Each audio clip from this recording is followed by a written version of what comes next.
Hello everyone. तो आज हम क्लास 12 फिजिक्स 2025 का सेट 2 क्वेश्चन सॉल्व करेंगे। तो पहला क्वेश्चन है, a wire of resistance R connected to an ideal battery consumes a power P if the wire is gradually stretched to double its initial length and connected across the same battery the power consumed will be. तो इसका correct option होगा option number A, यानी कि P/4। ठीक है, अब देखते हैं क्वेश्चन नंबर 2। क्वेश्चन नंबर 2 में है, a vertically held bar magnet is dropped along the axis of a copper ring having a cut as shown in the diagram the acceleration of the falling magnet is. Question number 2 का answer होगा option सी, यानी कि acceleration due to gravity, ये जी के equal ही होगा। अब देखते हैं question number 3। A straight conductor is carrying a current of 2 ampere in positive x direction along it. A uniform magnetic field B is equal to 0.6 J cap plus 0.8 K cap. Tesla is switched on in the region. The force acting on 10 centimeter length of the conductor is. Question number 3 का answer होगा option B, यानी कि -0.16 जे cap plus 0.12 के cap Newton. ठीक है, अब देखते हैं question number 4।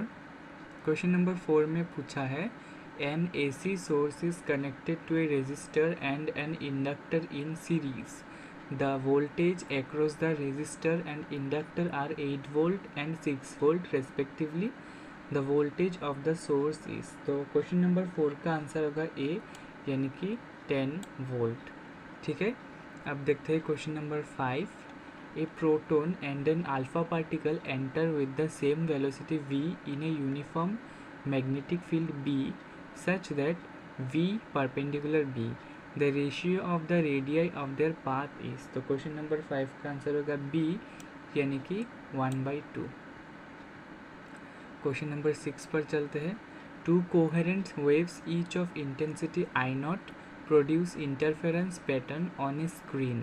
The average intensity of light on the screen is। Question number 6 का आंसर होगा ऑप्शन सी, यानी कि 2I0। अब देखते हैं question number 7। If RS and RP are the equivalent resistance of n resistors each of value R in series and parallel combinations respectively, then the value of RS minus RP। तो question number 7 का answer होगा option सी, यानी कि n² - 1 divided by n into R. Question number 8 पर चलते हैं। Question number 8 पूछा है, a galvanometer can be converted into an ammeter of desired range by connecting a. Question number 8 का आंसर होगा सी, यानी कि स्मॉल रेजिस्टेंस इन पैरेलल। देखते हैं question number 9। Inside a nucleus, the nuclear forces between proton and neutron are FPP, FPN and FNN respectively. Then इनका sequence क्या होगा। तो क्वेश्चन नंबर 9 का आंसर होगा ऑप्शन डी, यानी कि तीनों का सीक्वेंस सेम होगा। Option D is the correct answer. अब देखते हैं क्वेश्चन नंबर 10। क्वेश्चन नंबर 10 में पूछा गया है, the de Broglie wavelength associated with an electron moving with energy 5 electron volt is। तो 10th का आंसर होगा क्वेश्चन, हाँ ये 10th का आंसर होगा ऑप्शन बी, 1.2 नैनोमीटर। अब देखते हैं question number 11। A piece of diamagnetic material free to move when placed in a uniform magnetic field. तो 11 का आंसर होगा ऑप्शन नंबर बी, यानी कि moves opposite to the field. Question number 12 देखते हैं। The momentum in kg metre per second of a photon of frequency 6 × 10⁻14 hertz is. तो 12 का answer होगा ऑप्शन बी, यानी कि 1.326 × 10⁻⁻27। 13 पर चलते हैं। 13 एजर्शन रीजन है। 13 का क्वेश्चन है, A hole is an apparent free particle with effective positive electronic charge। और reason है, a hole is not necessarily a vacancy left behind by an electron in the valence bond। तो 13 का answer होगा option C, option C. Question number 14 देखते हैं। Option C यानी कि ये वाला, ठीक है, एजर्शन ट्रू है लेकिन रीज़न फॉल्स है। इन चारों ऑप्शन ऐसे होता है, अगर ए होगा तो एजर्शन और रीज़न दोनों सही है और रीज़न एजर्शन का करेक्ट एक्सप्लेनेशन है, और बी अगर ऑप्शन होगा तो इसमें है एजर्शन और रीज़न दोनों करेक्ट है लेकिन रीज़न एजर्शन का करेक्ट एक्सप्लेनेशन नहीं है, और सी में बोला जाता है कि एजर्शन ट्रू है लेकिन रीज़न गलत है, लेकिन डी ऑप्शन बोलता है एजर्शन और रीज़न दोनों गलत है। देखते हैं क्वेश्चन नंबर 14। एजर्शन बोल रहा है in a reflecting telescope the image does not have chromatic abbreviation, और रीज़न में बोलता है chromatic abbreviation occurs only due to refraction of light through an optical medium.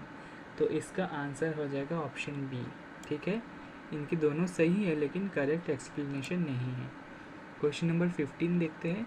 Assertion बोल रहा है the binding energy per nucleon is practically constant for mass number in the range 30 greater than a greater than 170। Reason बोल रहा है nuclear forces between the nucleons for mass number in the range 30 greater than a greater than 70 are not short range. 15 का answer हो जाएगा option D, ठीक है। अब देखते हैं क्वेश्चन नंबर 16 एजर्शन बोल रहा है एक्स-rays are produced when slow-moving electrons are stopped by a metal target of high atomic number। Reason बोल रहा है एक्स-rays consist of low energy photons।